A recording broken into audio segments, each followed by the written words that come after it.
Et c'est parti. Mais écoutez, bonsoir à tous. J'espère que vous allez bien. Alors aujourd'hui, on va faire la première vidéo de l'année N0 pour l'orme de Chine. Donc voilà, c'est ce qu'on va voir aussitôt aujourd'hui, ce soir. Alors désolé, alors attendez, premier petit réglage. Je vais mettre le chat. Voilà. Alors est-ce que j'ai le chat? Tac. Mettez-moi un commentaire pour voir si le son est ok. Merci Corinne pour ton retour. Est-ce que le son est ok? Dites-moi si c'est bon dans les commentaires. Merci pour ton retour Corinne et Kevin. Tu vois, j'allais faire un raccourci Corinne, Kevin. C'était un peu bizarre. Bon, et désolé, je crois que notre Premier ministre et nos ministres faisaient une annonce ce soir. Je vais vous priver de l'annonce qu'ils vont nous annoncer ce soir. Je sais pas ce qu'ils vont annoncer. Bref, voilà, il paraît qu'ils vont faire des annonces. Encore une. Vous n'êtes pas à une près. Donc, j'espère que vous allez bien. Excusez-moi, j'ai la goutte au nez. Ça s'est un peu refroidi. Attention, là, ils annoncent un peu de froid. Nos amis du nord, là, nos amis alsaciens, là, je crois qu'on va prendre des cramés et je crois même moi aussi, je vais prendre des petits -2, -3 là. Donc faites attention avec vos rempotages. Peut-être qu'il va falloir les protéger. Ouh là là, mais vous êtes vachement nombreux. On est déjà une 50aine de personnes. Alors j'en profite pour qu'il y ait tout le monde pour faire quelques petites annonces. Donc aujourd'hui c'est l'année. Aujourd'hui ce soir je vais faire la vidéo N0 pour le challenge Orme de Chine. On va parler un peu plus de ce challenge. Ce challenge Orme de Chine, eh bien, vous êtes déjà 40 inscrits. Franchement ça me complique un peu le fonctionnement. Corinne se tire un peu les cheveux. C'est un peu compliqué pour gérer tout ça. Je vous le dis de suite, les inscriptions vont se fermer ce week-end. Parce que sinon ça va être très compliqué. Je vous l'avais déjà dit, je vous l'avais plus ou moins déjà dit par rapport à l'orme, par rapport au challenge Pain Sylvestre, vous étiez 120. Je m'étais pas rendu compte du nombre. Donc là, on est déjà une quarantaine. Pour s'inscrire, c'était simple. Il fallait aller sur le blog. Ça avait été précisé. Et il y avait une sorte d'article qui avait été fait pour pouvoir vous inscrire. Donc quoi qu'il en soit, si vous n'avez pas réussi à vous inscrire, si vous prenez cette vidéo en 2021, en fin 2021, en 2022, en 2023, enfin bref, peu importe, quand vous prendrez cette vidéo, rien ne vous empêchera de resuivre petit à petit toutes les vidéos pour suivre l'évolution justement de ces petits ormes de Chine. Alors j'espère que vous avez fait vos achats. Je sais que certains déjà ont fait les rempotages.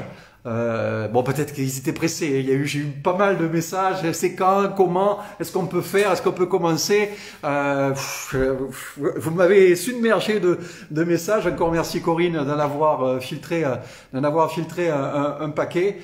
Donc, si vous avez rempoté, c'est pas bien grave. C'est le travail de toute façon que je vais faire ce soir. Peut-être que vous avez pas rempoté comme il faut. Quoi qu'il en soit, quel que soit le travail que vous avez fait au niveau du rempotage, vous allez partir à partir de ce point-là. Ce que je vais montrer maintenant, n'allez pas me sortir l'arbre pour le rempoter à peu près dans les mêmes conditions que moi je vais le rempoter.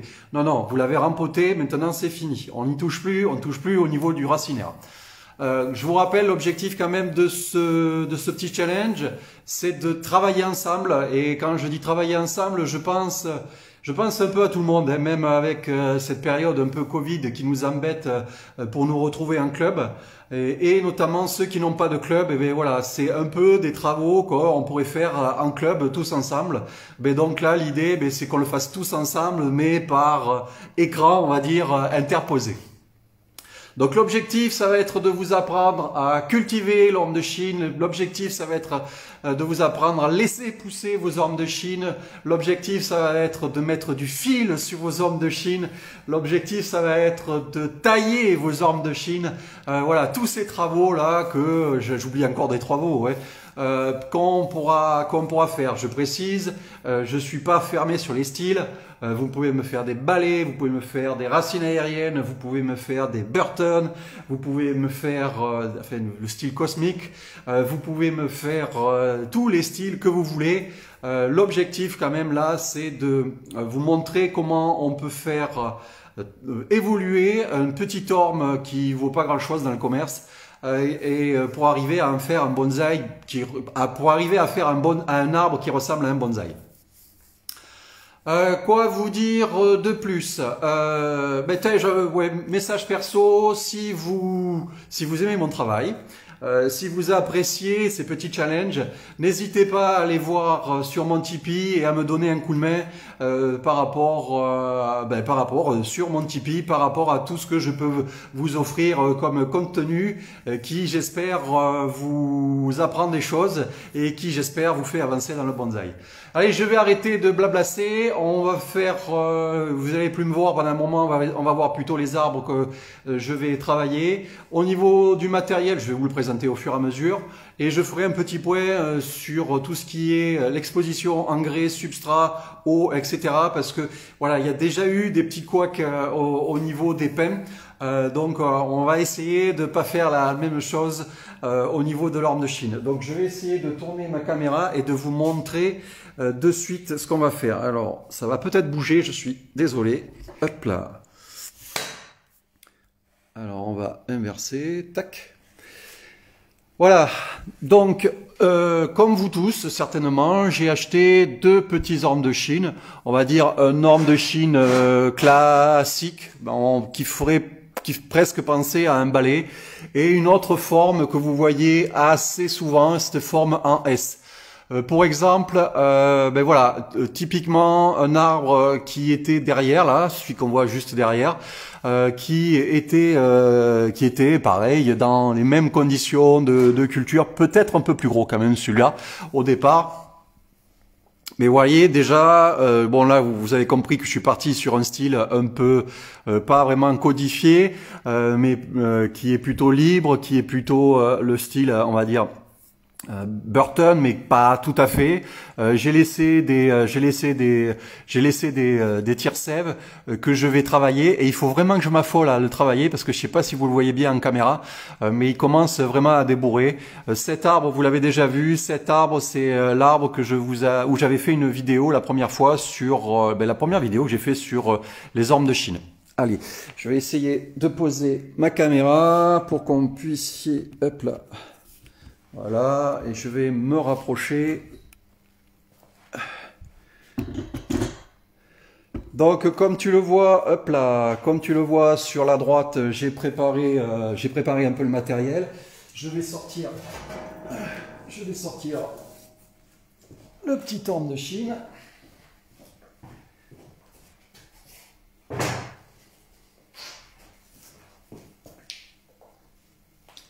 Et me revoilà. J'espère que vous m'entendez bien au niveau du son. J'espère que vous m'entendez toujours bien au niveau du son. N'hésitez pas à me dire si c'est bon ou pas. Voilà.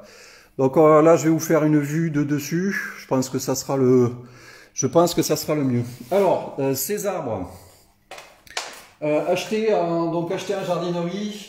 Donc, je ne sais pas si vous l'avez fait, mais le premier truc à faire, c'est virer tout ce qui est étiquette, décoration et tout ça.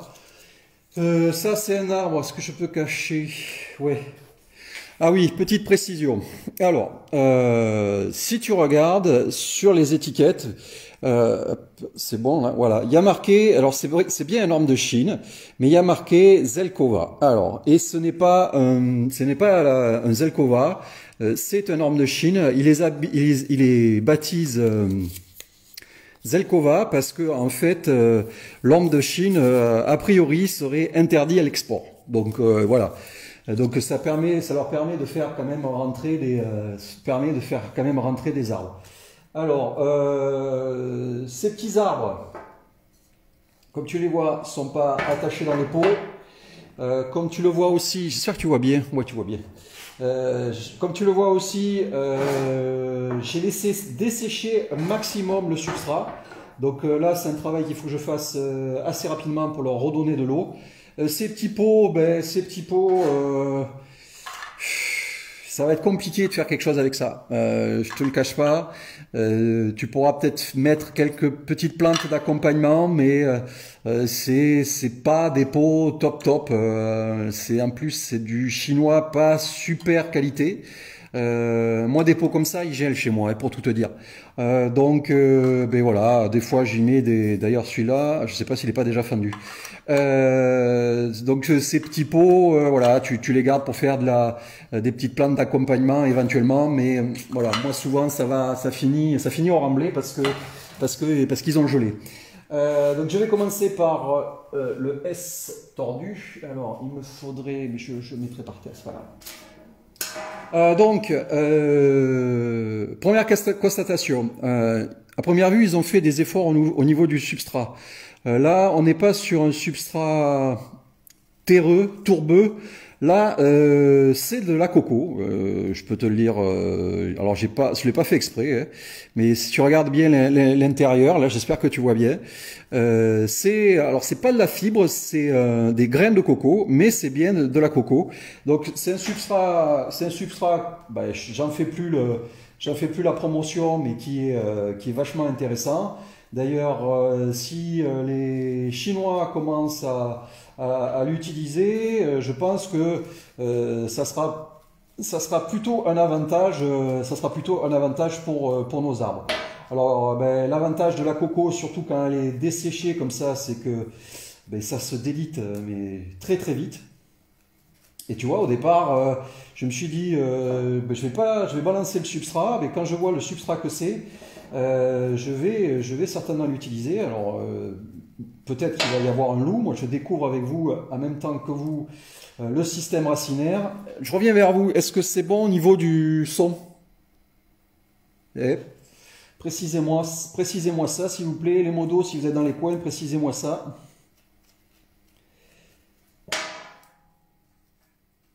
Écoutez, alors, il n'y a pas de nébari.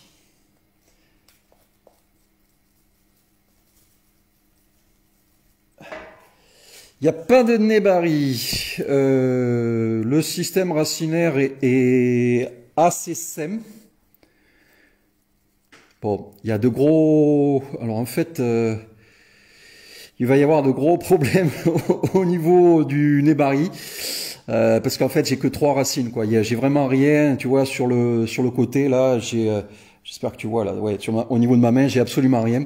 Dans un premier temps, c'est pas le travail qu'on va faire, hein. Dans le premier temps, nous, notre objectif, c'est de faire grossir cet arbre le max possible. Tant que je suis là, que je le maintiens comme ça, je voulais te montrer un truc. Tu vois ces marques qu'il y a sur le tronc, là, t'en as une là. T'en as une autre ici, et puis ça s'arrête là, après ils ont coupé. En fait, ça c'est pas fait au fil. C'est une technique qu'ils utilisent aussi de temps en temps pour faire des mises en forme. Si toi tu fais de la pleine terre, je te la conseille cette technique. C'est qu'en fait ils mettent un tuteur. Tu vois, ils enfoncent un tuteur comme ça et ils enroulent l'arbre autour de ce tuteur. Alors en général c'est du bambou bon, l'avantage du bambou c'est que ça casse, ça pourrit, c'est assez facile. Et tu vois 100 mètres de fil, ben tu donnes du mouvement. Bon là l'inconvénient c'est qu'ils l'ont laissé un peu trop longtemps le fil, mais voilà si on se met sur cette face là, c'est un peu moins flagrant. Mon objectif là, tant que je suis en haut, je ne taille rien au niveau de la structure. Je laisse tout comme ça. Je laisse tout au niveau du système racinaire. Mon objectif dans un premier temps, tu vois, l'arbre là, il est comme mon doigt. Allez, il fait la grosseur de mon doigt, peut-être même de mon petit doigt. Ouais, il fait la grosseur de... Voilà, mise au point. Hop. Mise au point, s'il te plaît. Voilà. Il fait la grosseur de mon petit doigt. Mon objectif, moi, c'est de faire un arbre à peu près de cette grosseur-là. Pour ça, je vais pas le chatouiller au niveau du racinaire, même s'il faudrait tout couper et repartir à zéro. Ça, c'est ce que je ferai, c'est ce qu'on fera dans un second temps. Et puis, pour aller jusqu'au bout de l'expérience, je vais utiliser deux pots différents. Ben, ce pot-là, je te le présente plus. Hein, voilà, tu sais ce que c'est. Et un pot classique que tu peux trouver facilement n'importe où, en récup, en jardinerie, avec beaucoup de trous de drainage. Alors, je vais pas trop traîner parce que il a quand même les racines à l'air. On va faire ce petit rempotage de suite. Donc, au niveau du substrat, là, j'ai de la pumice, gros grain que je vais mettre en couche de fond. Voilà. Même avec ce type de pot, normalement, t'en as pas vraiment besoin. Et après, au niveau de mon substrat là que j'ai mis dans ma gamelle, alors c'est un mélange, donc il y a de la pouzo dedans, il y a encore de la pumice, bien sûr il y a de la fibre de coco et je crois qu'il y a un peu d'écorce de pin, mais vraiment pas grand chose. Donc l'objectif, oui mon petit pin, hop. Mon objectif c'est d'essayer d'étaler, alors attends, d'abord je vais mettre une couche de substrat. Voilà. Donc c'est du direct, hein. Donc ben voilà, hein, l'avantage du direct c'est que ben, je triche pas, hein. Je te montre ce que je fais en général. J'essaye d'étaler, j'espère que tu le vois bien, tu vois, j'ai essayé d'étaler le système racinaire. Et puis je vais remplir. Alors, je vais très vite avoir un petit problème, mais peut-être que ça va tenir dans un premier temps. Non, c'est bon, ça va l'air. Allez, hop. Tant que je suis là, je récupère le substrat d'origine. Voilà. Alors, je sais pas si tu as remarqué, je l'ai quand même vachement enterré au niveau du collet, au niveau du nébari. Parce que ben, s'il pouvait m'émettre des racines, j'avais prévu une baguette, je sais pas ce que j'en ai fait. Allez là.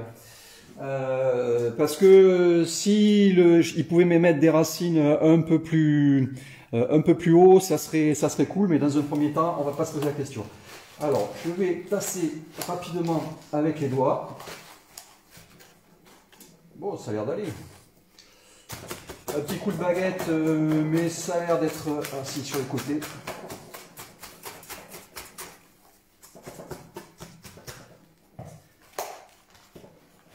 Alors, là normalement, si toi tu le mets à l'extérieur, cet arbre-là, il va falloir l'attacher.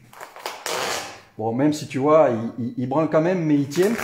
Il faudrait l'attacher, tu vois, avec des haubans là. Tu attaches à ton pot et qui tiennent de bien coller.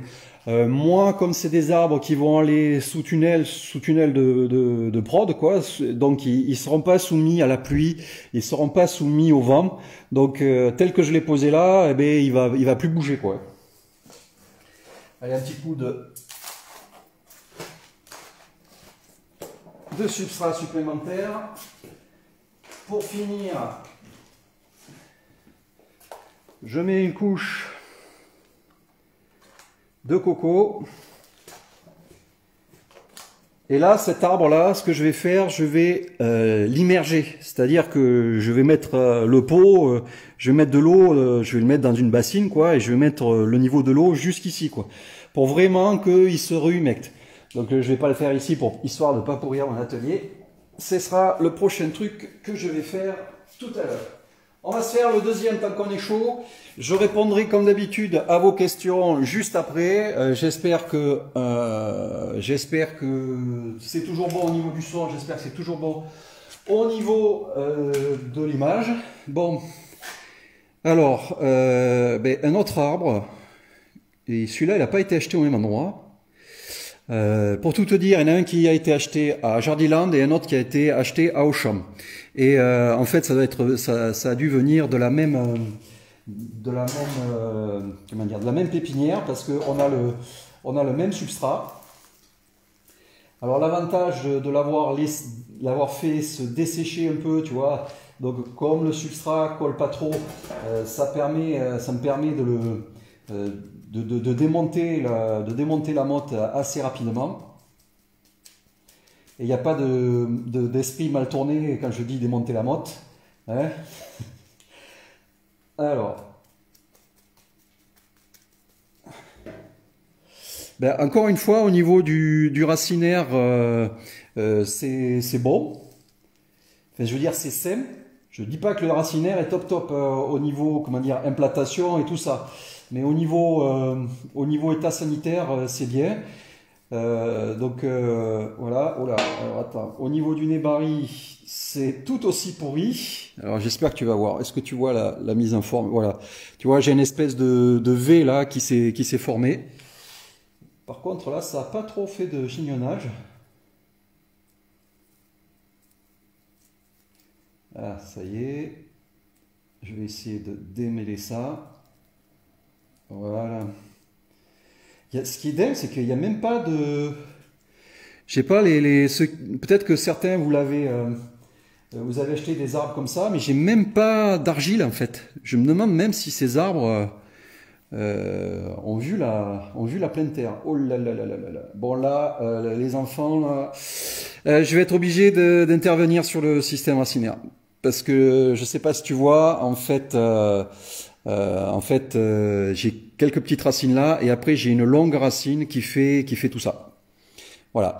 Et pour faire ce que je veux faire, c'est problématique. Alors,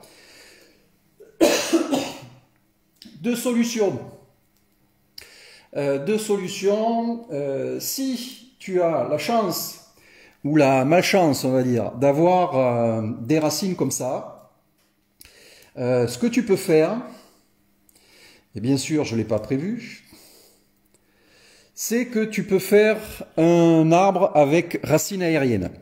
L'idée, tu vois, c'est que tu as une grande racine, et cette racine-là, éventuellement, rappelle-toi, hop là, je me remets dans le cadre, s'il vous plaît, rappelle-toi l'arbre que j'avais présenté sur le Tipeee, le style Neagari. Quand tu as des longues racines comme ça, c'est l'occasion de faire ça. Alors, est-ce qu'on fait ça? Le problème, c'est que si on fait ça... Ouais, on va faire ça. On va faire ça. Je vais bricoler un petit peu. On va faire ça. En fait, voilà, c'est l'arbre qui fait l'opportunité de la chose. Hein. On va essayer de cet arbre-là, on va essayer cet arbre d'en faire un arbre avec racines aériennes. Alors, pour ça,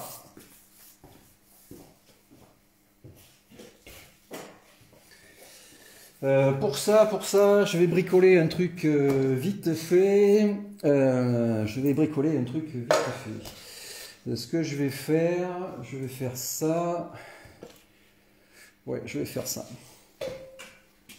Alors mon pot que j'avais tout à l'heure, eh bien, je vais y couper le cul. Hop.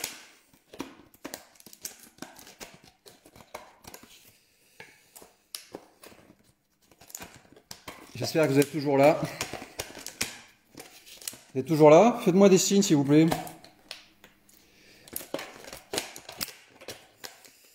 Je pourrais, alors c'est Patricia, effectivement je pourrais couper les racines là si je voulais en faire un arbre classique, mais là c'est pas mon objectif. Alors là c'est un travail en général qu'il faut faire à 4 mains, pardon, mais je vais le faire tout seul, voilà comme d'hab. Alors hop, je récupère mon terreau, mon substrat. Ce que je vais faire, en fait, fais voir, tac, ouais, ça va être chiant,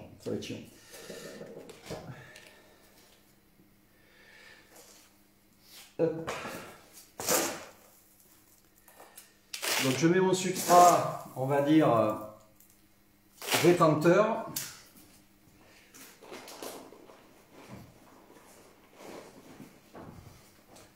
Je vais y rajouter un peu plus de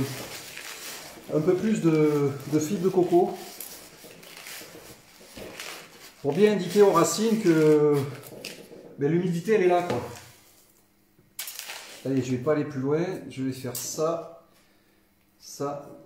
ouais, ça va marcher. Alors je vais enfoncer ma racine là. Voilà.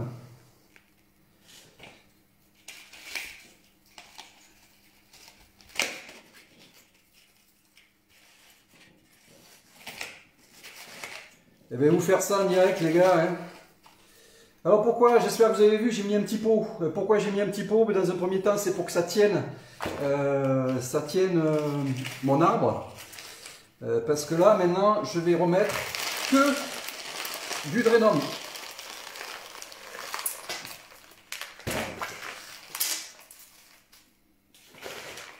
Il a l'air de vouloir se dire comme ça. Voilà. Alors. Voilà.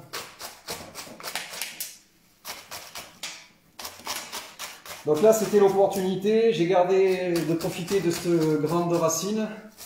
Donc là, ce qu'il faudrait faire, là, il faut absolument que celui-là, je l'attache par contre. Je vais faire un peu de ménage et je reviens vers toi pour t'expliquer ce que j'ai fait et pourquoi j'ai fait ça comme ça. Et l'idée, les gars, au départ, c'était pas de faire ça. J'avais pas prévu. Hop là. L'idée, en fait, c'était de comparer entre ce pot et le AirPot. Et là, l'opportunité d'avoir une grande racine, ben, je me suis dit, ça serait peut-être pas mal. Je me suis dit, ben, ça serait peut-être pas mal de faire deux tests. Hop. De faire deux tests avec deux styles différents. Alors, maintenant je me pose un peu, je vais pouvoir répondre à vos questions et je vais vous expliquer surtout pourquoi. Qu'est-ce que j'ai dans ma poche qui m'emmerde? Ah, c'est mes ciseaux. Et je vais t'expliquer pourquoi j'ai mis mon substrat vachement drainant, vachement rétenteur ici et vachement drainant en haut. Mon objectif là, dans cette orme de Chine, mon objectif c'est de faire une racine aérienne. C'est-à-dire que cette racine aérienne, quelque part, ça va être le tronc, la suite du tronc. J'ai mis un pot pour que, ben voilà, ça me fasse pas quelque part qu'elle se répartisse autour de mon petit pot en terre cuite que tu as vu. Et ensuite, donc mes racines vont plonger dans cette partie rétentrice où il va y avoir un maximum d'eau, d'éléments nutritifs. Et j'ai mis du 100% drainant, comme ça, ben, l'eau va très vite descendre et va se retrouver ici, ce qui est un signal pour les racines qu'il va falloir descendre au fond pour aller chercher la bouffe et les éléments. Mon objectif là, c'est de ne pas développer le nébari, hein, bien au contraire. Mon objectif, c'est que ça se développe au niveau du pot d'en bas, pour que mes 2 ou 3 petites racines que j'avais se développent et deviennent aussi grosses, voire aussi grosses dans un premier temps que le tronc. Et après, en même temps, elles grossiront en même temps que je ferai grossir le tronc. Comme tu l'as vu, que ça soit sur celui-là ou que ça soit sur celui-là, je n'ai rien taillé. Je sais pas en fait la santé de l'arbre. Je sais pas dans quelles conditions ils ont été transportés. Je sais pas s'ils ont souffert ou pas. Je voudrais pas tailler des choses je voudrais pas tailler les seuls trucs qui sont vivants, si tu veux. Donc dans un premier temps, je taille rien. Je garde tout et je laisse tout pousser. Et je ferai, selon la pousse, je ferai peut-être une seconde vidéo au mois de juin, par là, ou fin mai, selon la pousse qu'il y a eu. Et peut-être que là, je commencerai à faire une première sélection de branches. Sachant que notre objectif, comme je te l'ai dit, c'est quand même, moi, dans les deux cas, les arbres sont à peu près de la même taille, quoi. Ils sont, voilà, peut-être que celui-là est un poil plus gros, et encore, je suis même pas sûr. Ouais, je suis même pas sûr. L'objectif, c'est de faire un gros diamètre. Donc voilà, donc je vais laisser pousser. Et pour laisser pousser, je vais laisser des tire-sèves, un peu comme l'arbre que je t'ai montré là. Voilà, hop là, je vais enlever mon doigt. Tu vois, il y a des grands tire-sèves. Et si tu laisses pas tirer des tire-sèves comme ça, ben à aucun moment ça peut grossir, quoi. Donc là, l'objectif, c'est 2 pots différents, donc 2 styles différents, ça va être difficile de comparer, mais on pourra quand même comparer, au niveau de la vitesse de pousse, et on pourra aussi comparer ce qui est question chignonnage. Et là, notre objectif quand même, c'est de créer un nébari. Donc on va voir. Là, les arbres, je te cache pas qu'ils vont rester certainement en pot 2-3 ans, sûr. Parce que moi, si tu veux, je rempote quand tout est colonisé, quoi. Tant que j'ai pas tout le substrat de colonisé, je rempote pas. Voilà. Tant que j'ai l'eau qui passe et tout. Donc voilà, ce qu'il faudrait que je fasse, c'est que je mette la date. Ça, je le ferai plus tard parce que j'ai pas prévu mon crayon. Puis là, ça va pas marcher. Il va falloir que je mette une petite étiquette. Aujourd'hui, on est quoi? On est début mars. On est le 4, 5, je sais plus, 5 mars, 6 mars 2021. Voilà les arbres, l'année N0, et on va voir comment ils vont évoluer. Donc notre objectif là, c'est de faire, je le répète, de faire un Neagari, et l'objectif là, c'est de faire un classique S qu'on va bouger. Et il va y avoir d'autres S, et je te le dis de suite. Mais on veut essayer de développer le Nebari et essayer de faire grossir. Et, hop, alors je sais pas combien de, hop, je vais revenir là. Tac. Je sais pas à combien de minutes on est là. Ça serait bien que les modos, si vous êtes là, de me dire depuis combien de temps je blablasse. Depuis combien, c'est français blablasser? Je suis pas sûr. Et depuis combien de temps je vous parle. Alors, et puis maintenant, alors ça c'est la deuxième partie, de vidéo comme j'ai l'habitude de faire. On va faire une petite séance FAQ comme d'hab. Et allez-y, posez-moi vos questions. Comme ça, voilà.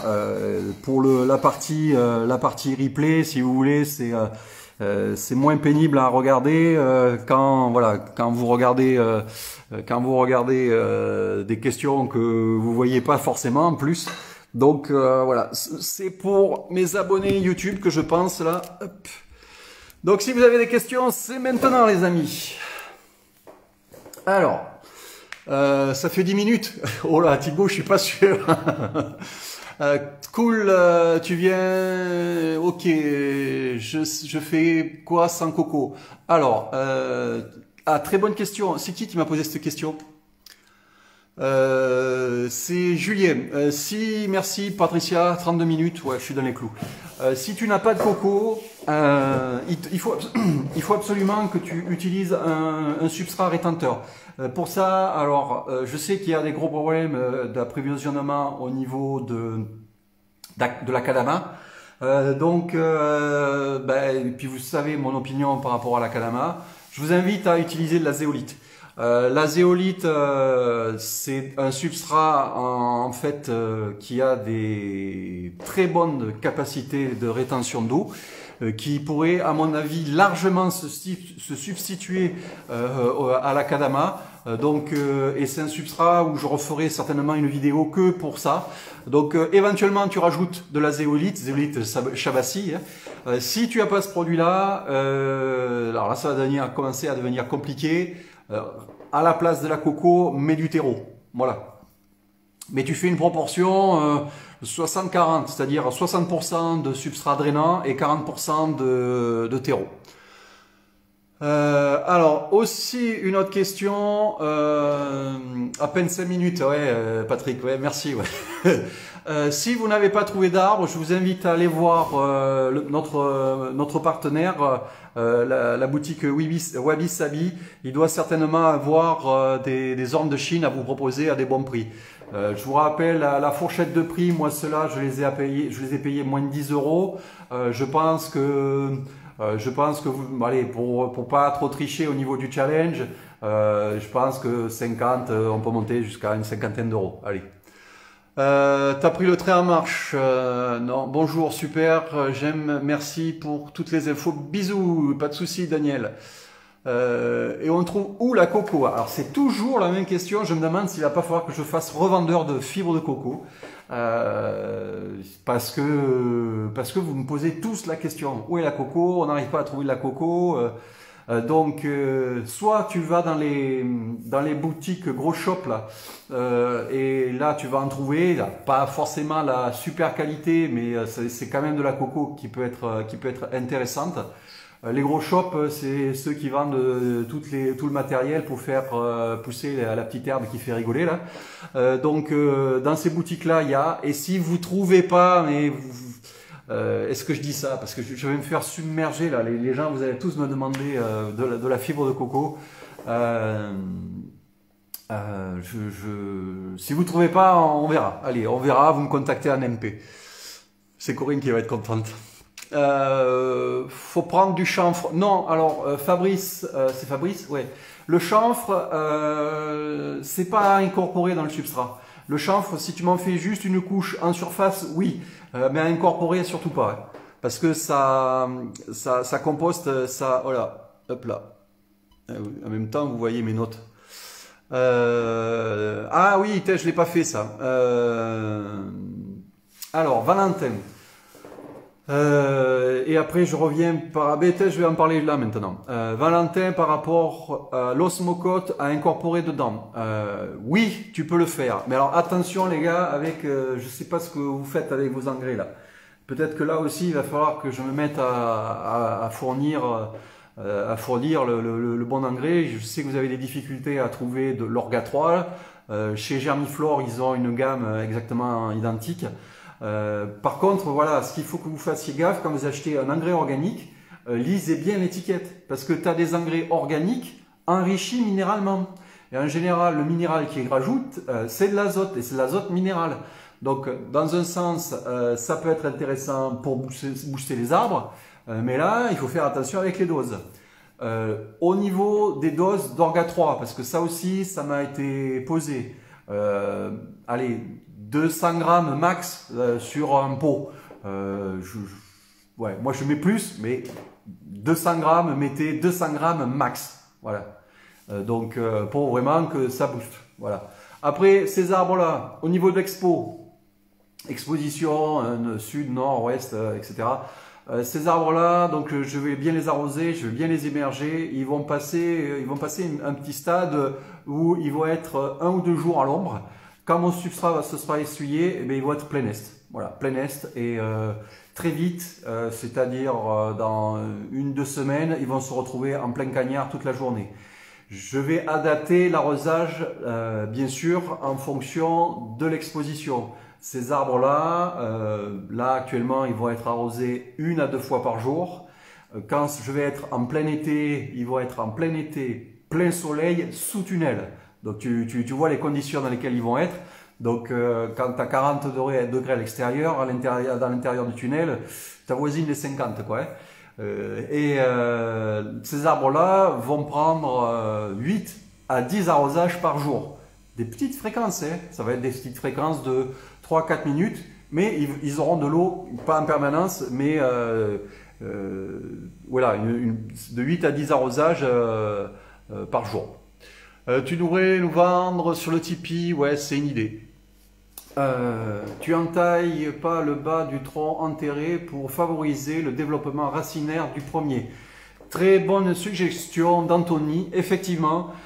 C'est une étape que tu peux faire en même temps, mais je ne vous la conseille pas dans un premier temps, parce que tu vois, je ne vais pas commencer sur des arbres comme ça à faire des incisions, de faire des charries, etc. Je ne les connais pas, tu vois, ces arbres. On vient de faire connaissance là, j'ai démonté le système racinaire, etc. C'est des choses que je fais sur des arbres que j'ai déjà en culture, ou que je fais sur le second rempotage. Si je vois que ben voilà, j'ai pas un développement racinaire là où je veux, je fais cette petite incision comme tu dis, ce qui revient à faire quelque part une petite marcotte, hein.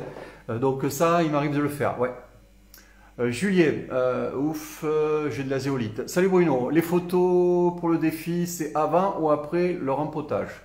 Non, là, à ce stade-là, vous me faites la photo, voilà. Alors je répète par rapport à ça, merci Anto de m'amener sur ce sujet-là. Pour le défi, je le répète et je vais être un peu dur avec ça, hein, mais il me faut des photos avec un fond.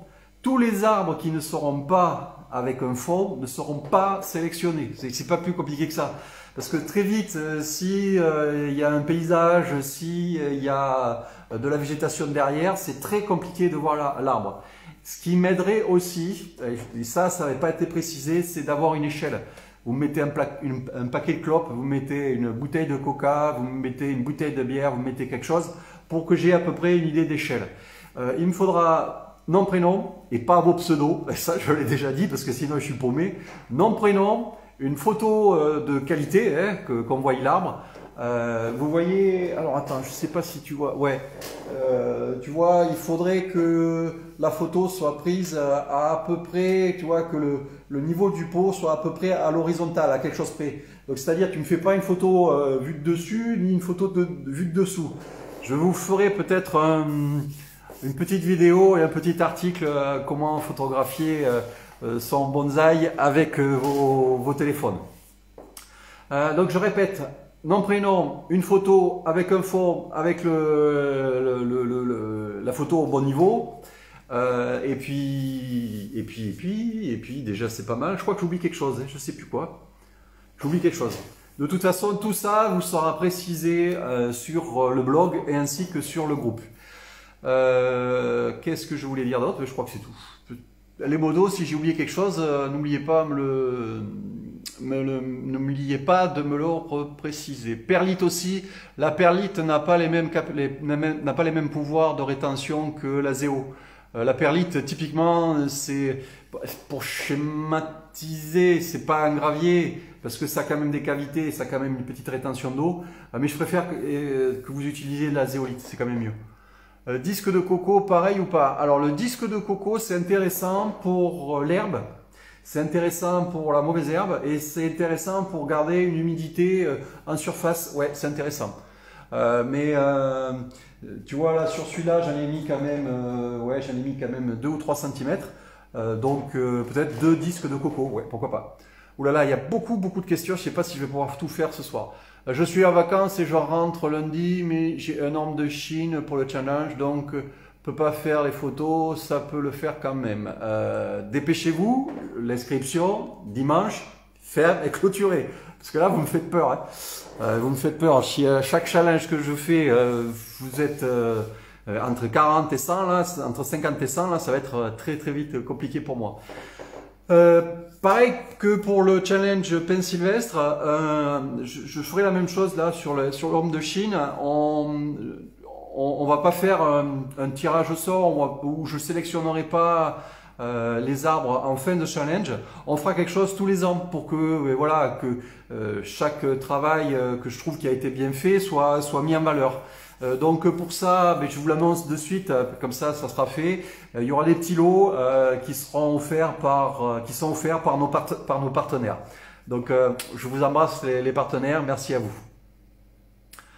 Quel programme d'agraissement pour faire grossir les bébêtes? Ah, merci Thomas. Alors Thomas, ces arbres-là, moi, vont très vite avoir une couche d'engrais organique.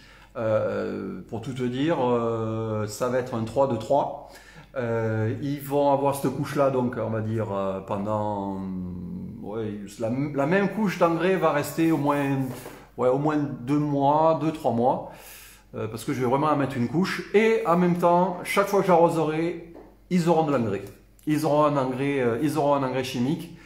Si tu veux que j'aille un peu plus dans les détails au niveau de l'engrais chimique, je vais faire un EC de autour de 1,5 à 1,8. Sauf l'été où j'ajusterai en fonction de la chaleur, parce que dès qu'on dépasse 27-28 degrés dans le substrat, les bactéries et l'arbre ont du mal à bosser, quoi. Voilà. Ça y est, ça coupe, j'ai vu l'essentiel. Ah, la coco. Oh, salut cousinette. Oui, mais la coco peut saler air marin. Non, alors, effectivement, la coco est issue du cocotier. Les cocotiers ont souvent les pieds dans l'eau. Les fournisseurs, maintenant, ont fait beaucoup d'efforts sur les résidus de chlorure de sodium, de sel, pour tout te dire. Et en fait, ces substrats-là sont compostés, donc ça diminue déjà pas mal les doses de sel, et ils sont lavés et rincés. Je te conseille que quand tu vas acheter ta coco, à ton tour de la rincer 1 ou 2 fois avant de l'utiliser. Et il n'y a aucun souci avec ce substrat. Voilà, on va pas s'énerver là-dessus, hein. Ok? Allez, je continue. Il y a de la coco chez Gros Shop, voilà. Je suis chaud pour suivre le challenge Orme de Chine. Ok. J'ai fait des boutures l'année dernière, très bien. sur une roche et 2 autres en pot de culture. Je donnerai des nouvelles sur Facebook et je commence à faire. Ok, super. La coco chez les dealers du coin. Oh là là, ça y est, ça va déborder. Hugo, salut Bruno. Que penses-tu du mix terreau-perlite? Souvent, je me fais dire que c'est loin d'être bon, mais mes arbres sont en pleine forme depuis des années, je suis perdu. Écoute, c'est Hugo, terreau-perlite, pour te rassurer, c'est le substrat de base de beaucoup de pépiniéristes. Quand vous achetez une plante dans une jardinerie, je vous invite à regarder le terreau qu'ils mettent dedans. Alors, ton terreau, souvent, il est constitué de tourbe et d'éléments végétaux qui ont composté, donc qui amènent quelques éléments nutritifs. Et il rajoute de la perlite pour drainer. Si tu maîtrises bien l'arrosage, mais il n'y a vraiment aucun souci avec ce substrat-là. Franchement. Par contre, voilà, c'est pas les substrats à laisser sécher. Voilà. Et c'est logique. Parce que quand tu mets tes arbres dans ce type de substrat-là, c'est que tu veux quand même une bonne rétention d'eau. C'est pour ça que les grands pépiniéristes qui vous vendent des arbres et des plantes, ben voilà, il faut qu'ils économisent l'eau, donc ils utilisent des substrats un peu rétenteurs. Donc c'est pour ça que ce substrat est très utilisé. Et Hugo, vraiment, tu n'as aucune crainte à avoir là-dessus. Et d'ailleurs, si tu me dis que tes arbres vont bien, c'est que c'est signe que ça va et que tu maîtrises bien ton sujet. Ouais, ok. Anto, super. Je confirme sur vos shops, il va falloir que j'aille chercher une binouse. Chez Germiflore, existe un 6, 2, un 7. Super Philippe, c'est idéal. Attention, ton 4, 8, 10 là, il doit être un peu enrichi en éléments minéraux. Photo avec un fond, le nom et le prénom. Waouh, j'ai tout bien fait. Lol. Ah ben, très bien. Un œuf, ouais. Pas un œuf d'autruche, hein, Patrick. Je suis à la bouffe. Salut le chef. Salut. À la bouffe, à la bourre peut-être. Tu peux nous donner la fréquence d'arrosage pour le pain du challenge? Alors, là aussi, je pense qu'il y a des arbres qui se sont grillés parce qu'il y a eu trop d'eau ou pas assez d'eau. Je répète.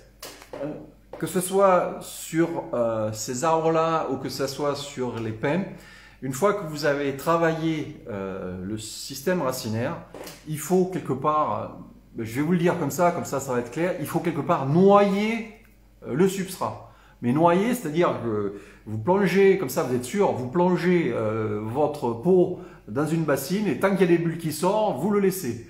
Ou vous douchez, voilà, il y a l'autre solution, ou vous douchez et tant que ça coule pas clair au niveau des trous de drainage, vous continuez à arroser.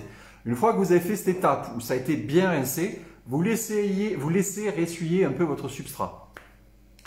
Alors, ça va varier selon où vous habitez, ça va varier selon la région, si vous avez du vent, du soleil, etc. Ça peut très vite se dessécher. Et après, comme tous les autres substrats, il va falloir arroser à la demande.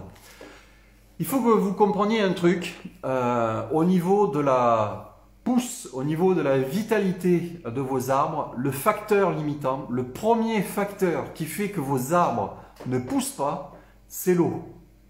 Pas d'eau, pas de pousse. Voilà. Donc, si vous arrosez correctement et que vous amenez de l'eau de manière adaptée, vous aurez de super arbres qui poussent. J'espère que c'est clair. Un œuf d'autruche, ah, tu vois, il y en a un qui l'a fait. J'ai pas de pot de culture plastique rectangulaire, plus bas mais plus large, genre mi-capot. Ça va passer pour le défi. Sur le pot, je m'en fous. Ouais. Tu pourrais même utiliser un pot en terre cuite. Moi, je m'en fous. T'as faim Christophe? Oui, mais ça y est. 40 inscrits, pas besoin d'envoyer à nouveau la photo. Ok. Oui, merci Corinne de préciser. Parce que tu ne te retrouves pas à retrier. Oui, ceux qui sont déjà inscrits, ne m'envoyez pas de photos. Merci. Où trouves-tu de la zéolite? La zéolite. Alors, je sais que Ah, merde, ça va sortir. Galinou, voilà. La pépinière Galinou en avait à une époque. Après, je pense que c'est un substrat. Tu tapes zéolite et revendeur, tu dois pouvoir retrouver, à mon avis, assez facilement. Ok, j'utilise des copeaux pour les reptiles vendus en jardinerie et fibres et copeaux. Ouais, ça peut aller. Mais je pense que c'est peut-être un peu trop gros. Il faut voir si tu as des éléments fins. Si tu as des éléments fins, ça va. Je mets environ 70% de perlite et 30% de terreau. Mais Hugo, mais c'est parfait. Je pense que même tu pourrais monter ta dose de terreau. D'accord Corinne, merci. Plein feu sur... Ok. Est-ce que tu mets de l'engrais juste un rempotage? Non, je déconne. Alors là, vous voulez me chauffer sur les engrais ce soir, j'ai l'impression. Ben moi, l'engrais, il va l'avoir, peut-être pas ce week-end parce que je suis débordé là, mais lundi au mardi, il va avoir sa dose d'engrais. Voilà. Ok, 60-40, oui. Puis-je faire le challenge avec ma bouture de racines? Bien sûr. Pauvre Corinne, ouais. Épargnez-la moi un peu, ma Corinne, là, il faut qu'elle tienne le coup, là. Je t'envoie où la photo? Corinne, les modos, s'il vous plaît. Est-ce que vous pouvez répondre à Julien, Marie, Hélène? En fait, c'est simple, le bonsaï avec toi. Ben, moi, l'idée, c'est de vous simplifier la vie, quoi. Je veux dire, il y a des trucs qui sont bien plus compliqués en bonsaï. Alors, quand il y a les choses simples, pourquoi les compliquer? Ou pourquoi les faire paraître compliquées, quoi? Donc, voilà, il faut simplifier la vie, les gars. Ouais, sans eau ça pousse pas, oui, même pour les légumes d'ailleurs. Salut Bruno, c'est Jérôme qui me pose la question. Je ne sais pas si j'ai raté un épisode, mais je voulais savoir ce qui est devenu ton arbre que tu as desquamé. Ah, Jérôme, tu parles certainement du PEM.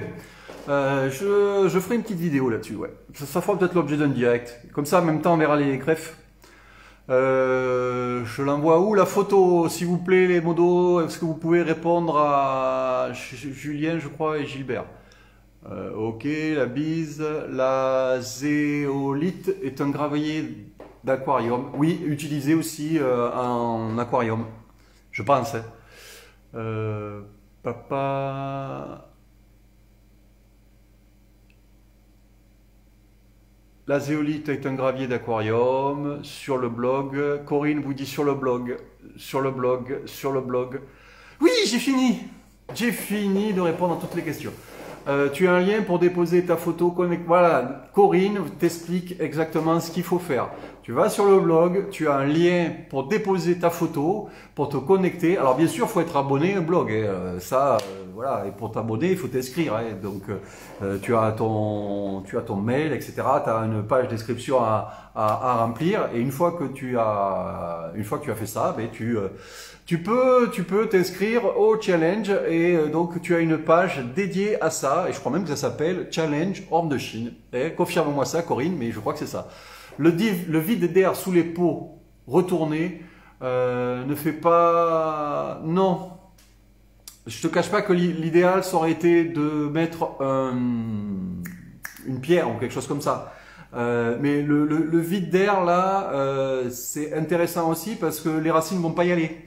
Dès qu'elles vont se trouver, les racines ont besoin d'oxygène, mais détestent les vides. C'est pour ça que quand on rempote, on essaye de tasser au maximum avec une baguette et tout ça, pour qu'on n'ait pas de poche d'air justement. Et là, le fait d'avoir une poche d'air dans ce pot retourné, je vais pas avoir de racines qui vont se développer dedans. Moi, mon objectif, c'est que les racines se développent autour. Et surtout là, et surtout qu'elles descendent là. Ouais, voilà. J'espère que c'est clair, Géano. Non, tu es à peine au début, mais il y en a tant que ça. Une question sur l'engrais, vite fait. Vas-y, Pierre. Pose. Combien de paniers tu mets dans... Oh putain, allez, vous vous chauffez là. Je n'utilise pas ces... Alors, où est-ce qu'il est là? Voilà. Si je vais te montrer ce que je fais des paniers, moi. Voilà. Alors, vous me faites des fixettes sur ça, là. Sur ça.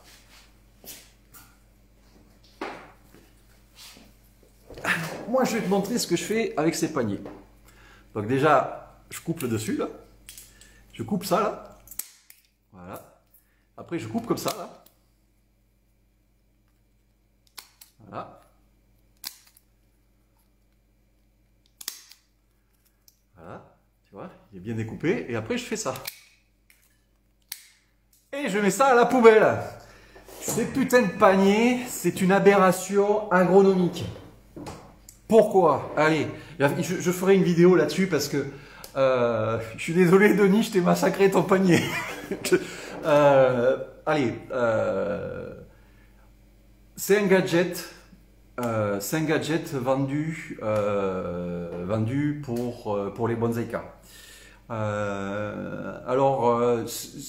Vous allez trouver ceux qui sont partisans de ça, vous trouvez tous les arguments du monde pour les valoriser. Moi, juste au passage, j'imagine que vous allez des fois en jardinerie, j'imagine que des fois vous allez chez votre pépiniériste. Mais le jour où vous me faites une photo où un pépiniériste a oublié un panier comme ça, je vous paye un coup. C'est pas plus clair que c'est pas plus compliqué que ça. Il n'y a que les bonsaïkas qui utilisent ce bordel là. Je comprends pas. Alors l'idée c'est que mes doigts c'est le substrat, vous enfoncez ça et très vite là on commence à avoir des problèmes parce que certains ne les enfoncent pas assez. Alors pour exagérer je vais les mettre comme ça. Donc si tu mets ton substrat là et notamment souvent vous utilisez des substrats organiques. Donc si tu mets ton substrat organique, là, tu vas fermer le couvercle. Parce qu'on va te dire comme ça, ben moi les merles, ils viennent pas les manger. Ouais, ça c'est, ouais, ils viennent pas gratter dans le pot, ouais, effectivement. Mais là, si tu as un vide d'air, si ça touche pas le substrat, ton engrais là va se dessécher. Et si ton engrais se dessèche, il n'y a pas de bactéries. Et les bactéries pourront pas transformer ton engrais organique en élément fertilisant. Ça c'est la première chose. Admettons que je le mette là. Tu comprends bien que par rapport à la zone de diffusion, je suis très limité. Tu vois, certains me font la remarque en me disant, mais punaise Bruno, quand tu arroses avec des goutteurs, l'eau se retrouve qu'à un seul endroit. Et là, les gars, il y a une problématique là aussi, quoi, dans ces cas-là. Au niveau de la diffusion de l'engrais, c'est très localisé. Moi, je préfère largement la chaussette que tu mets tout autour. Du substrat, que tu mets tout autour, pardon, du tronc. Et ça, quand vous avez 4 arbres, allez, je veux dire, pourquoi pas, pour vous amuser, ça fait joli et tout, mais dans l'idéal, il faudrait que vous me l'enfonciez, tu vois, mes doigts c'est le substrat, il faudrait que vous me l'enfonciez un peu comme ça dans le substrat, pour qu'il y ait un maximum de contact avec le substrat et l'organique. Et donc, si vous avez 3 ou 4 arbres, pourquoi pas. Mais dès que tu en as 10 là, ouvrir le panier, mettre l'engrais, fermer le panier, et je continue et tout. Non, mais allez, ça je le balance et on n'en parle plus. Ok, me chauffez pas avec ça.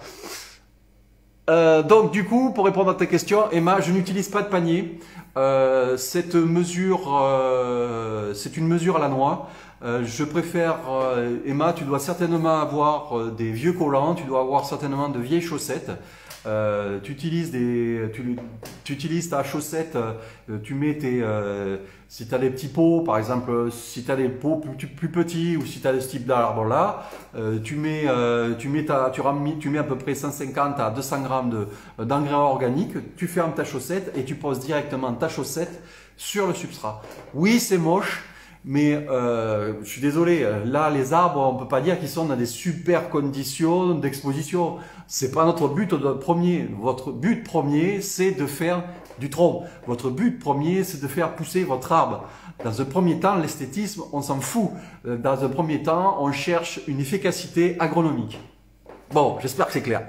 Allez. Salut Bruno, pas d'argile dans tes mélanges? Non, pas d'argile.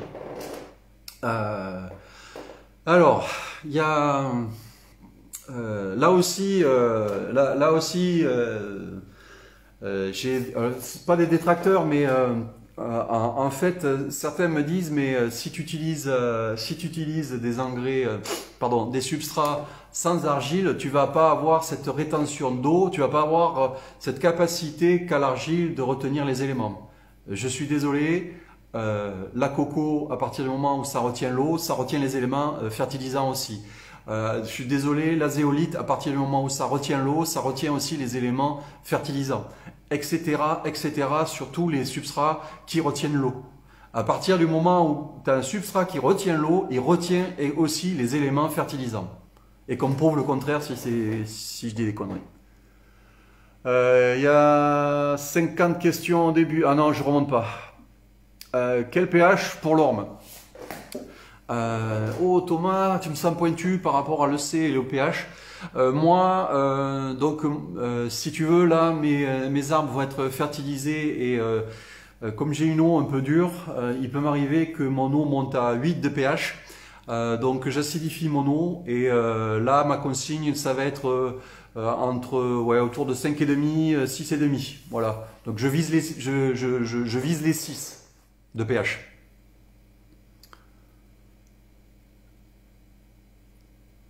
Ok, combien le prix du challenge?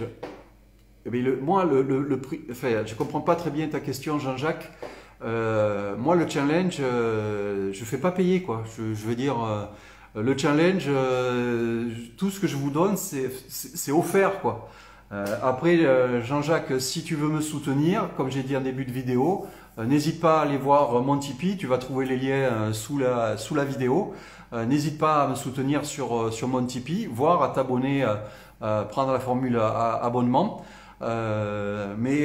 Toutes les infos que je vous donne, je vous les offre, quoi. Je trouve ça normal. Idée d'inviter un spécialiste du style forêt. Oui. Alors, je ne l'ai pas précisé. D'ailleurs, il n'est pas encore au courant. Mais très vite, il va l'être. Je ferai peut-être intervenir des invités sur le challenge Orme de Chine. Bis à toi, pas de panier, nom de Dieu, c'est Thibaut. Oui, c'est un peu ça. Ah, ça me détend de ma semaine de le chauffer sur l'engrais. Ouais, me chauffez pas trop quand même. Hein. Bis Corinne, ok, j'adore ce que tu fais avec le panier. Ouais, d'ailleurs, va falloir le mettre au recyclage. Ok, pourquoi en as-tu? Pourquoi j'en ai? Parce que j'ai acheté des arbres à un moment qu'il y en avait. Voilà. Et puis surtout, j'ai demandé à un pote qui m'enfile parce que je voulais faire une vidéo dessus pour vous dire que c'était une connerie. Et en fait, j'en ai un de moins là parce que je l'ai détruit. On se cotise tous et on l'envoie. Non, ah, surtout, ne faites pas ça. Hein. Ça serait vache. Des paniers, c'est pour... Ah, mais voilà. A fait un qui a compris à quoi servaient les paniers. Les paniers, les gars, c'est pour mettre les truffes et les cèpes. C'est tout, ça sert qu'à ça. Voilà. Il n'y a pas de petits paniers comme ça dans la nature. J'ai cru que tu allais mettre un coup de masse dans le panier. Oh, ça aurait pu. Panier à convertir en airpot pour mamé. Oui, pourquoi pas. Quand on a un arbre fini, on peut s'en servir. Non plus. Enfin, non. Enfin, je vois pas la différence entre un arbre abouti et un arbre en culture. Alors, à part l'aspect esthétique, là je te l'accorde, mais ton arbre n'est pas en permanence dans des conditions d'expo. Faut pas perdre de vue, les gars, quand même, que on fait du bonsaï et la chose primordiale, la chose la plus importante, c'est la santé de l'arbre, quoi. Je suis désolé, les paniers, c'est pas parce que tu utilises des paniers que tu vas garantir la santé de ton arbre. Bien au contraire. Donc, quand tu es sur quand tu es sur un arbre embouti, normalement ta fertilisation n'est pas tout à fait la même. Normalement, tu calmes un peu la fertilisation, voire tu ne la mets pas du tout, plutôt au printemps. Par contre, il faut surtout pas rater celle d'automne. Donc, si tu as une chaussette sur tes arbres pendant 3 ou 4 mois de l'année, je pense que ça doit. Ok, la chaussette avec de l'engrais dedans. Et go, ouais, tu vends les chaussettes. Ouais, si vous... Oh putain, si vous voulez mes chaussettes trouées de paysans, ouais, je peux vous envoyer ça, ouais. Alors, oui, alors Christophe, non, pas de barésie, voilà, non, mais ça y est, voilà, ça déborde. Effectivement, les barésies, ça va passer à travers, hein.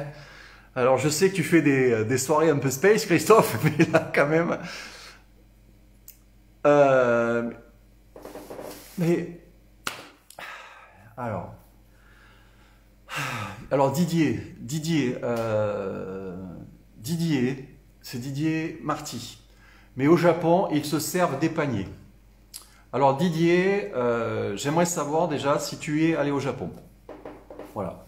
Moi, je suis allé au Japon.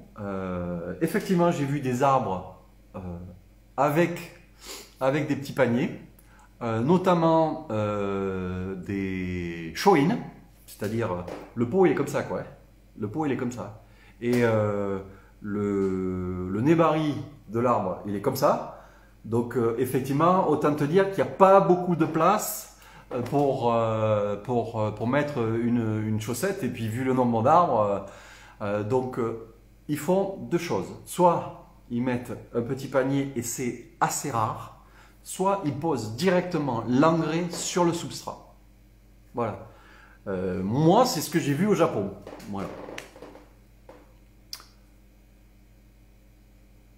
Bonsoir Bruno, c'est juste pour le commerce, les paniers. Ben oui, oui, oui. Et Dieu sait que on vous fait acheter des trucs. Alors je serre les dents, hein, je serre les dents parce que je veux pas passer pour, j'allais dire l'oréac, mais je veux pas passer pour celui qui râle surtout, mais je pense que vous avez votre argent à mettre ailleurs que sur des gadgets comme ça, quoi. Au lieu d'investir dans des paniers, investissez dans des outils de qualité qui vont tenir le choc. Et investissez dans du matériel et des engrais pour bien cultiver vos arbres. Voilà, mais cultiver avec des paniers, pour moi, c'est pas bien cultivé. Ouais, je vais peut-être aller chercher une petite binouse. J'entends souvent parler pH. J'ai jamais regardé ça honnêtement. Quand on fait, est-ce bien grave? En soi, c'est pas bien grave. Parce que souvent, pour tout te dire, la végétation, les plantes sont quand même bien faites. Les plantes vont arriver à s'adapter à l'eau et à l'arrosage que tu y amènes. Elles mettent en place des mécanismes qui leur permettent de vivre de s'adapter aux conditions que tu leur proposes. Là où il faut commencer à se poser la question, c'est quand tu as des problèmes récurrents. Quand tu as des problèmes récurrents par exemple, de carence. Ça, typiquement, une carence, il y a un problème au niveau du pH. Et je ne parle pas que des azalées, là. Quand tu as un problème tu peux avoir des problèmes de nécrose, quand tu peux avoir des problèmes de santé de feuilles. Là, il peut y avoir un souci au niveau du pH. Je vais pas revenir là-dessus, c'est qui Hugo? Je t'invite à aller voir, j'avais fait une vidéo spéciale pH. En fait, les éléments, et notamment pas mal d'oligos, sont assimilables plus ou moins facilement selon le pH. Et il peut arriver souvent que si on a des pH trop hauts, globalement c'est ce qui arrive en France, quoi. On a quand même des eaux assez calcaires. Parce que la couche de calcaire qu'on a sous nos pieds est assez quand même impressionnante. Je parle pas de l'exception bretonne, qui eux sont sur du granit, mais bravo. Voilà, globalement on a quand même des eaux un peu chargées. Là, voilà, il faut peut-être se poser la question du pH. Mais sinon, bah, si tout va bien, ben voilà, normalement la plante se débrouille. Après, cette histoire de pH, c'est toujours pareil, c'est pour optimiser. Moi, si tu veux, je modifie mon pH pour que elle ait les meilleures conditions pour aller absorber tous les éléments. Oh là là, il y a Pierrot qui arrive. Salut mon Pierre. Ça, fraise, moyen. Merci pour tout ce que tu fais, Thomas. Il n'y a pas de souci. Thomas, si tu veux me remercier, si tu veux me soutenir, va voir mon Tipeee. C'est au moins mignon, les paniers. Oui, c'est plus mignon. Oui, c'est plus mignon, mais non, c'est du plastique. Et puis, il faut plus utiliser de plastique.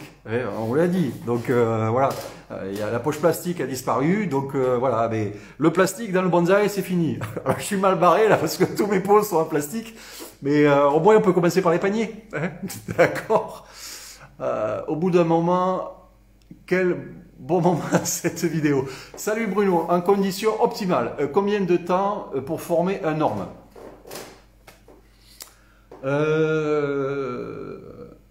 Ça, c'est un peu l'objectif du challenge, Loïc. Je pense que si vous écoutez mes conseils, je pense qu'au bout de 3-4 ans, il y aura peut-être des trucs qui commenceront à se dégager. Voilà. En plus, l'orme de Chine a l'avantage de pousser assez vite et de ramifier assez vite aussi. Et on peut avoir des résultats assez impressionnants assez rapidement. Par contre, voilà, il ne faut pas que vous me ratiez cette ferti-irrigation. Peut-on mettre, pardon, granulé engrais dans l'eau pour arroser? Jean-Claude, non. Même si ça marcherait, mais non. Pourquoi je te dis non? Parce que tu vas perdre des éléments. Alors, les bactéries vont quand même faire le boulot dans ton engrais, dans ton eau, je veux dire. Elles vont quand même arriver à dégrader les éléments pour en faire des éléments assimilables, NPK et compagnie. Mais dans ce processus-là, tu vas peut-être perdre des éléments. Et c'est un truc qu'il faut quand même maîtriser parce que très vite, ton eau peut tourner. Voilà, c'est un peu compliqué. Si tu veux travailler avec l'eau, je te conseille plutôt d'utiliser des engrais organiques liquides. Et en respectant la dose, c'est plus simple. Et je sais plus ce que je voulais te dire et je pense que il y avait un autre point là que je voulais aborder et bien, je l'ai bouffé. Pas de souci, Hugo. Pierre, Pierre, il va me chauffer encore. Peut-on parler d'arbres finis? Ils arrêtent de pousser? Non. Alors là aussi, un bonsaï. Allez, quand tu vas au Japon, que tu vas voir la taikaten ou la kokofu, effectivement, là, tu as les arbres qui sont finis, qui ont été préparés pour l'exposition. On leur a mis leur plus beau costume, on leur a mis la petite tablette, la petite plante pour les accompagner et tout. Là, les arbres sont au top de leur beauté, ils sont au top de leur santé en général. Donc voilà, ils sont en super condition pour être exposés. Par contre, quand tu vas chez les maîtres bonsaïka, effectivement, vu la masse, il y a beaucoup d'arbres, on va dire, finis, mais il les laisse pousser. Il est des aiguilles, il continue à mettre du fil. Donc là, on n'est plus dans cette phase finie. Un arbre, c'est une plante vivante, on est bien d'accord. Et l'arbre, tu peux pas lui dire stop. Voilà, là tu es là, je veux plus que tu bouges. Il va continuer à pousser. Et arrivé à un moment, il faut qu'il continue à s'exprimer. Il faut qu'il continue à pousser pour continuer à vivre justement. Donc c'est pour ça aussi qu'il y a peut-être une confusion au niveau des débutants. Ne soyez pas toujours sur vos arbres à les tailler toujours. Allez, moi j'ai entendu 2 feuilles ou 3 feuilles. Allez, clic, clic, clic. Dès qu'il y a 3 feuilles, dès qu'il y a 4-5 feuilles, paf, je taille pour ramener à 3 feuilles. Non, arrivé à un moment, il faut laisser pousser et tac, revenir après. Ok, ça d'accord. Mais il faut pas toujours être dessus à tailler, tailler, tailler, tailler. Parce que quelque part, vous pouvez mettre en péril la santé de votre arbre. Bruno, précision, chaussettes, mi-bas, en fait. Ok, Arthur, j'aime les fruits aussi. Couillère. Incroyable, depuis le début, pas de coupure. T'as mis la 5G? Non, en fait, ce que j'ai mis, c'est que je suis sur Facebook. Je pense que Facebook, au niveau de la qualité vidéo, elle est peut-être un peu moins bonne, mais par contre, il n'y a pas de souci. Il n'y a pas de souci au niveau de la coupure. N'empêche qu'ils n'ont toujours pas été arrosés ces pauvres de Chine. Faut pas perdre de vue l'essentiel, la santé de l'arbre. Oh putain, mais il y en a et je peux pas parler avec vous et m'occuper des arbres. Hein. Tu veux que je les arrose maintenant? Non, j'ai pas prévu l'arrosoir. Ils attendront. Je pense qu'on peut tenir jusqu'à 22 heures. Non, alors attendez, attendez. Moi, je vais chercher une binouse là, parce que là, si on tient jusqu'à 22 heures. Alors, est-ce que j'ai une autre question en marchant? Pour l'engrais, j'utilise des sachets de thé en panier, en papier, taille M ou L. Ouais. Les paniers, les sachets, c'est le moins pire. C'est le moins pire. C'est le moins pire parce que là, tu as une surface de contact bien plus importante entre ton engrais et ton substrat. Donc là, oui, c'est intéressant. Mais bon, c'est pareil. Si tu as 2 ou 3 arbres, ok. Mais si tu as 20 arbres, enfin, moi, j'essaye même pas. Tu vois, le coup du sachet, j'essaye même pas. Mais si tu as quelques arbres, ouais, ça peut être... je préfère ça au panier. Voilà, pour te répondre, Gilles. Super moment de te suivre, merci pour ces conseils. Simple, top. Alors, en parlant commerce, l'année dernière, Koji a tout fait avec une pince d'électricien. Et oui, alors, non, je pense pas que ça soit une pince électricienne. Il est bien parti celui-là. Je pense pas que c'est à la vôtre, les gars. Je pense pas que c'était une pince électricienne. Je pense que c'est une pince qui se sont fait les bonsaïkas là-bas. Ah, vous me faites parler, oui, j'ai soif. Il vaut mieux acheter des bons engrais, oui. Des bons engrais, oui. C'est quoi un panier d'engrais? Tu me relances là, Olivier? Non, je vais pas y aller.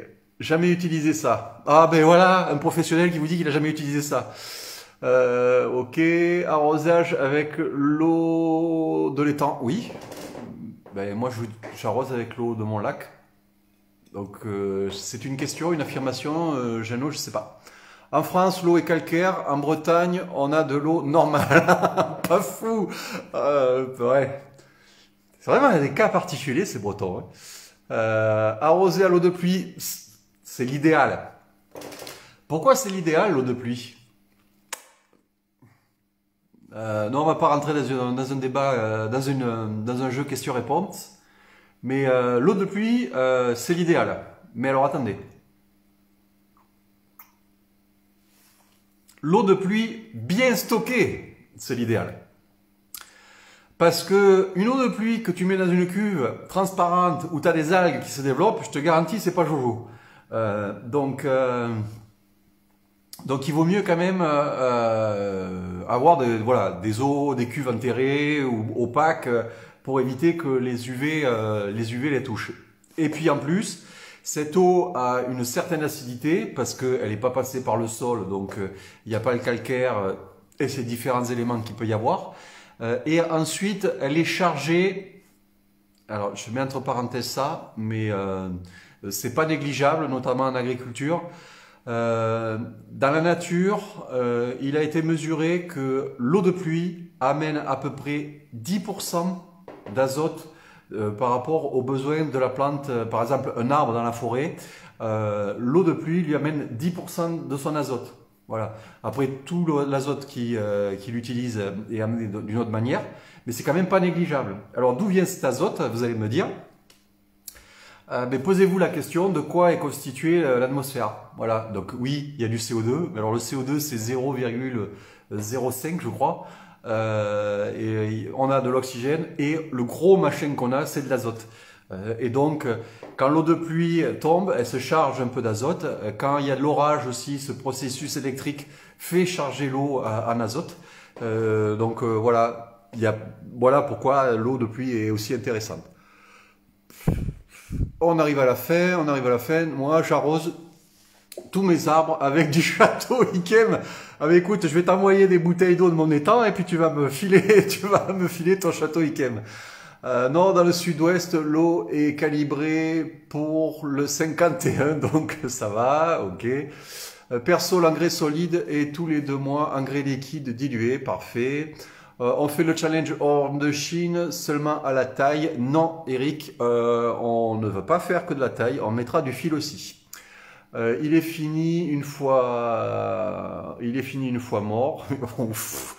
Oui, ça c'est vrai. Voilà, c'est lithotam. Ah, pour rehausser le taux de calcaire. Pour mes genivriers, c'est bon. Oh là là, non, non. N'utilise pas ça. Moi, le lithotam, je l'utilise pour assécher. Quand j'ai une problématique de champignons, j'utilise le lithotam pour assécher, pour assécher justement, pour éviter cette humidité. Alors effectivement, ça amène du calcium, mais je ne mélangerai pas ça à l'eau. Et les genivriers aiment les eaux un peu acides. Alors Pat, pourquoi tu modifies l'eau pourquoi tu modifies ton eau? À moins que tu aies une eau vraiment acide. Si tu me dis que tu as une eau à pH 4, bon, il y a d'autres moyens de faire remonter le pH. Mais si tu es à 5, 5,5, ne modifie pas le pH, quoi. Putain, moi je rêverais d'avoir une eau à 5. Dis-moi à combien elle est ton eau. Ça existe de l'organique liquide, bien sûr que ça existe de l'organique liquide. Vous allez trouver ça aussi dans n'importe quel magasin. Je pense même que dans certaines jardineries, vous pouvez en trouver. Sflax. Salut Bruno. En plus de l'orga 3, comment génères-tu l'apport de chimique à l'arrosage? 333, en l'occurrence, merci. Moi, l'arrosage se fait... Tous mes arbres sont arrosés quasiment au goutte à goutte. C'est vrai que cette vidéo, je ne l'ai pas fait. Je vous avais montré un système d'arrosage automatique. Je vous ai pas montré ce système avec Venturi pour pouvoir amener de l'engrais chimique. Moi ça arrive par le chimique et c'est pareil, j'essaye d'avoir un engrais équilibré et après je joue juste avec le C. Le C, c'est pour tout vous le dire, c'est la quantité d'engrais, voilà, pour résumer. Ouais, on fait une bonne bière. La qualité n'a jamais été aussi bonne. Ah, mais parfait. Cool. Il s'est épongé ce soir. Il tape dans nos bières, les gars. Ouais, ben écoutez, les gars, il va falloir revenir en fait, parce qu'il n'y en a plus. Et puis surtout, mon fils a fait une soirée il n'y a pas si longtemps. Ils ont tout torpillé, les enfoirés. Et puis François, je croyais que tu étais vegan. La bière, c'est pas vegan. Mon norme est dans 100% Akadama. À Meurthe-et-Moselle, c'est bon. Mais écoute, s'il est Meurthe-et-Moselle, ça doit cailler quand même chez toi, là. Ton Akadama, elle se tient, là, elle n'a pas tendance à s'effriter. Si tu es inscrit au challenge, je vous prendrai quand même si vous avez utilisé de l'Akadama, il n'y a pas de souci. Faux, on lui a demandé à Koji et a confirmé pince d'électricité, sans déconner. Ah ouais, eh ben ouais, faut que je trouve la même. Les chaussettes 45T à mes plus et noir, ça chauffe plus vite. Ok, faut mieux écrire les gars. Je trinque à la vôtre à 20 cm d'eau de pluie par an. On a 20 cm de... Ah oui, Jacques, ah ben oui, Jack. Ouais, vu où tu habites, ça m'étonne pas. Ouais, toi, au niveau de l'arrosage, je pense que des périodes sèches, tu dois savoir ce que c'est. Et je pense que tu dois bien maîtriser, même si tu as des espèces adaptées à ton climat, je pense que tu dois bien maîtriser ce problème-là. L'eau de pluie, c'est l'idéal, mais si on croit dans les mémoires de l'eau, si elle vient d'une canalisation cuivre dégueulasse, on fait comment? Alors, Pierre, ça me déconne. Mais je traite à l'homéopathie, Pierre, et comme ça résout le problème.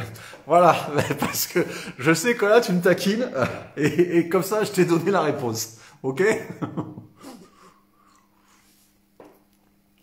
T'as vraiment un grand mérite, Bruno, c'est de t'adapter à tout. Bravo, c'est génial. Moi, je serai toi, je monterai des cultures pour monter, le laisser pousser et créer des structures vraiment intéressantes. Le jour où tu sors ta production, j'en veux un. Je montrerai un jour peut-être ma production. Je sais que j'ai été beaucoup critiqué à une époque parce que je montrais pas d'arbres, ou on me disait que Bruno il a pas d'arbres, ou c'est plus un pépiniériste qu'un bonsaïka. Sur le coup, c'est vrai que ça blesse, mais ceux qui sont venus chez moi savent ce que j'ai dans les tunnels, savent ce que je produis, et, et je pense que peut-être qu'un jour, on verra mes arbres, quoi.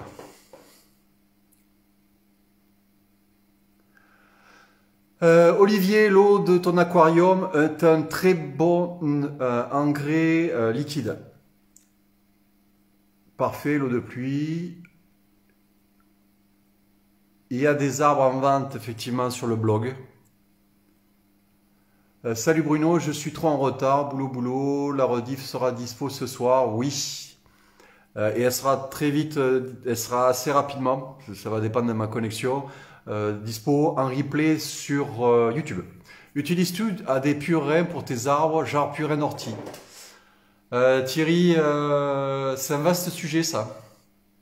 Oui, je te réponds tout de suite oui. Pour tout te dire, dans mon arrosage, effectivement, il y a de l'engrais chimique, mais il y a tout le temps une base d'extrait de plantes. Récemment, là, j'ai fait une formation sur le redox. Je ne vais pas rentrer dans ce débat-là. Je vous expliquerai peut-être un jour ce que c'est le redox. Et l'intérêt d'utiliser ces extraits de plantes, notamment en bonsaï, que ça soit extrait de plantes ou thé de compost. Je pense que ça mérite ça mérite que vous vous y intéressiez. En tout cas, j'ai dû rentrer quelques arbres à fleurs qui sont bien bourgeonnés. On annonce du -5. Putain, Ludo, mais t'es où toi? Pour les nuits qui suivent. Ah, t'es en Belgique. Ah ouais, putain.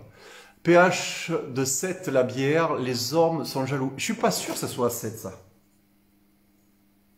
Je pense que c'est plus acide qu'on le pense, ça. Et je déconne.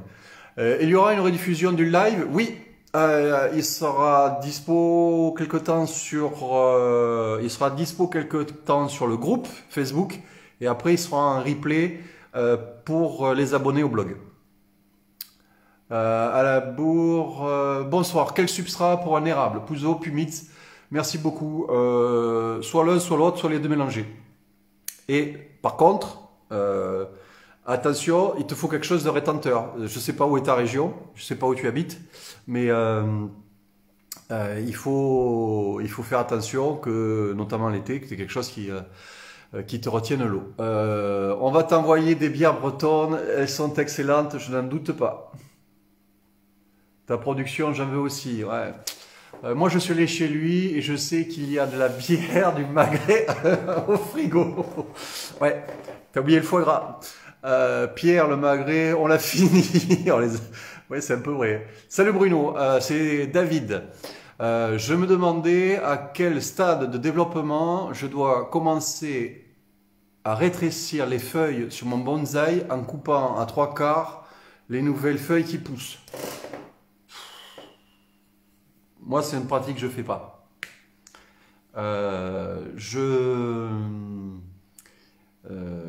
C'est une pratique que je ne fais pas. Je préfère tailler directement plutôt que de réduire la taille des feuilles. Quand mon objectif est de réduire la taille des feuilles, c'est que mon arbre est presque abouti, est presque fini, et que je vais être bientôt dans la phase exposition. Si j'ai un arbre avec des grandes feuilles comme ça, que je veux, pareil pour un pin, hein, si j'ai des aiguilles comme ça et que mon objectif est comme ça, c'est un truc que je vais comment dire, amorcer presque un an avant. Mais c'est pas un truc que je fais systématiquement. Voilà. C'est pas un truc, je vois pas l'intérêt. Si c'est une question de ramification, cette ramification, tu peux le faire à la taille. Voilà, tu ramènes à 2 feuilles, tu auras quelque chose près le même résultat. Mais le fait de couper et de diminuer ces feuilles, pour moi, c'est quelque part, c'est un peu risqué aussi parce que tu diminues cette capacité que l'arbre a de faire sa photosynthèse.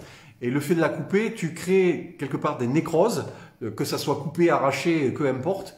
Tu crées des nécroses qui sont des portes ouvertes aux champignons et aux maladies. Donc attention avec cette pratique. Franchement, j'aimerais voir tes arbres bien avancés. Ça peut nous motiver. Ouais. Ouais. Moi, toujours arrosé avec de l'eau de pluie. Oh, François, si l'eau d'aquarium est bonne pour arroser, c'est que l'aquariophilie est mauvais. C'est pas faux aussi, mais toi, François, je sais que tu aspires tout dans tes aquariums. Ce que tu aspires, là, ce que tu balances, arrose tes arbres avec, parce qu'il y a des éléments minéraux là-dedans. Le caca des poissons, c'est de l'engrais aussi. Potentiel redox en bonsaï, c'est chaud. Ouais, le jour où tu nous expliques, ça faudra prévoir des bières. Ouais, faudra prévoir des bières. Mais c'est intéressant aussi. Le potentiel redox en aquamarin, on connaît. Ah ben voilà. Merci pour tout. Je regarde la fin du replay. Ok, pizza, bonne soirée. Je sais pas quelle heure il est là. Ça fait combien qu'on est en direct là? Moi, chef, j'arrête là, toujours cool, ok, mais je crois qu'on va arrêter aussi. J'ai une idée de faire des trous dans mes bas, ok, il y a un peu de fraises, salut Bruno. Que tu utilises ce truc comme substrat pour tes Yamadori d'aubépine. Pour mes Yamadori d'aubépine, j'utilise de la pouzzolane et de la fibre de coco. Bonsoir Bruno, tu nous montreras un jour ce que sont devenus les semis de la vidéo d'automne. Les semis de la vidéo d'automne. Les semis, je ne sais pas de quoi tu parles. La taille des feuilles sur un érable champêtre, pour réduire la taille des feuilles, je laisse que les pédoncules. Ouais, peut-être, pourquoi pas, je sais pas. On va en rester là. 12 minutes, ouais, c'est ça. 1h30. Ah non, mais là, il faut que je vous laisse. Je vais finir ma bière.